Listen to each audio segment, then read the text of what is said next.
Howdy! Welcome to Aspire Mountain Academy. I'm Professor Curtis, your instructor for this course in Introductory Statistics. In less than 10 minutes, this video provides practice with basic concepts of the central limit theorem. Let's get started. Let's start out with seeing what you can remember from the previous mini lecture in which we discussed basic concepts of the central limit theorem. So we're going to look at some examples, and each one of these examples has a population mean mu, a population standard deviation sigma, and a sample size n. For each example that we look at, I'm going to ask you to indicate the distribution type, the mean, and the standard deviation you should use to calculate a probability. So if we have a binomial distribution with a sample size of 67, just to illustrate how this works. So a binomial distribution with a sample size of 67.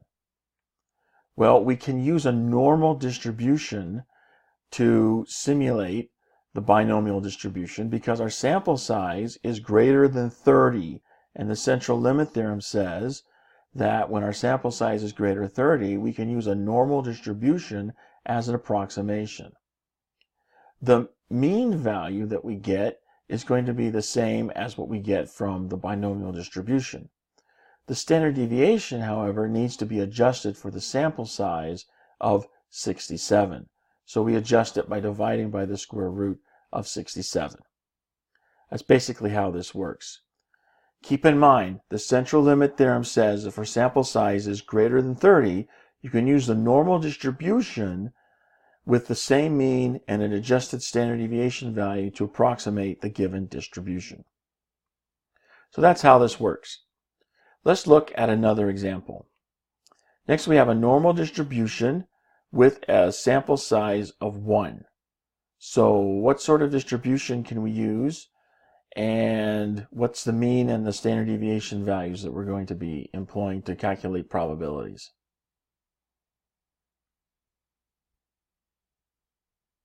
And if you're not already answering, this is the part where you actually, put forth an answer. Say what you think the answer is.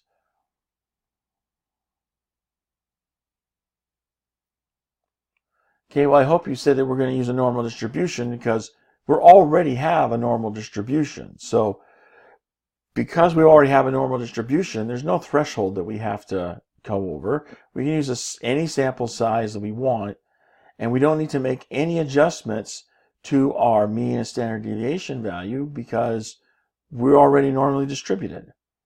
So if you're already normally distributed, just go ahead and use the mean and standard deviation values as you find them. What about a uniform distribution with a sample size of 15?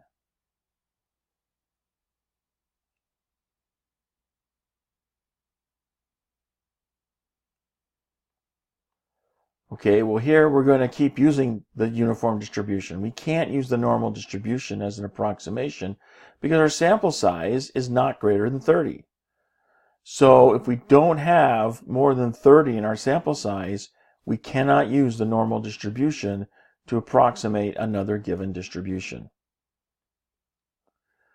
Let's look at some more examples. Let's say we have a uniform distribution, but this time a sample size of 31.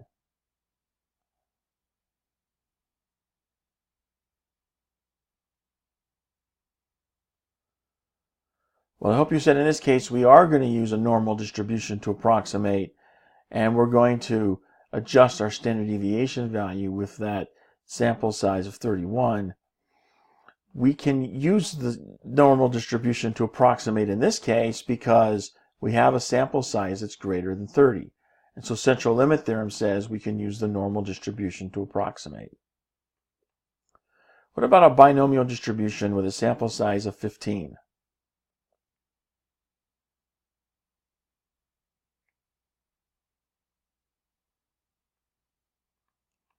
Okay, here again, we can't use the normal distribution to approximate because we don't have a sample size greater than 30. So we're going to keep the same distribution, and we're going to have to take our parameters from that distribution. So if our sample size is less than 30, we cannot use a normal distribution to approximate another given distribution.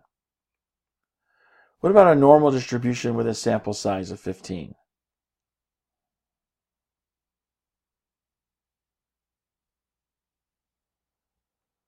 Well, here I hope you said we're just going to use that normal distribution, and we're already normally distributed. So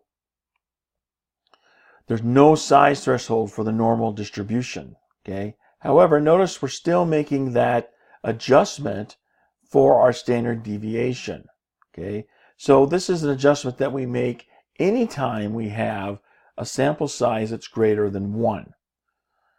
And the reasons for that we'll get into a little bit later. But for right now, just understand that if you're already normally distributed, you can just use the same distribution mean, but you're going to have to make that adjustment with your sample because your sample size is greater than 1. Let's look at an example problem to illustrate how these concepts are used to find probabilities. Suppose we have an elevator, and this elevator has a maximum capacity of 16 passengers or a total weight of 2,500 pounds force. So if we assume that the weights of the people follow a normal distribution with a mean of 182.9 pounds, standard deviation of 40.8 pounds, what's the probability that a randomly selected person is going to weigh more than 156.25 pounds? That 156.25 is 1/16 of the maximum weight 2,500 because we have a maximum capacity of 16 passengers. So how would we solve this problem? Well, first of all, we can go old school and convert our random variable into a z-score and then use the tables to find the area under the curve, and that area of the curve will be our probability. But I think it's more I don't mean to say lazy. I mean to say resourceful if we're going to use, software like StatCrunch. So let's go that route. So in the normal calculator in StatCrunch, if we put in our mean and standard deviation values that were given in the problem, and we want the probability that this randomly selected person weighs more than. So notice the inequality sign here. I have to adjust that, make sure I select greater than or equal to from that drop-down list. There's my random variable 156. So the probability that that random variable is going to be greater than 156.25, I hit compute, and out comes my probability, 74%.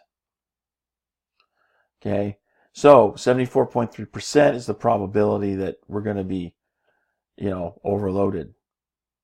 Not too great of odds. I wouldn't want to get on that elevator. Now, what if we looked at the same problem, but this time we're looking to see what's the probability that we've got 16 people, okay, that are in the elevator, and they have a mean weight greater than the 156.25, okay? So here's where central limit theorem comes into play. We can adjust our distribution for calculating our probability, okay? Remember, our mean value stays the same, so it's going to be the 182.9 that we saw before. However, we need to make an adjustment to our standard deviation value. So we're going to divide the value they give us by the square root of the sample size. That gives us a new value to put into StatCrunch. So we're going to solve this the same as we did before. Here in StatCrunch, you can see we've got the mean value, our adjusted standard deviation value, and then when we hit compute, out comes 99.6%, which seems to be an almost statistical certainty that this elevator is going to be overloaded.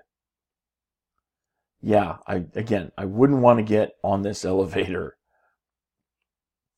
That brings us to the end of this mini lecture. I hope you found it helpful. You can find more mini lectures for this and other courses at AspireMountainAcademy.com. Thanks for watching. I'll see you in the next video.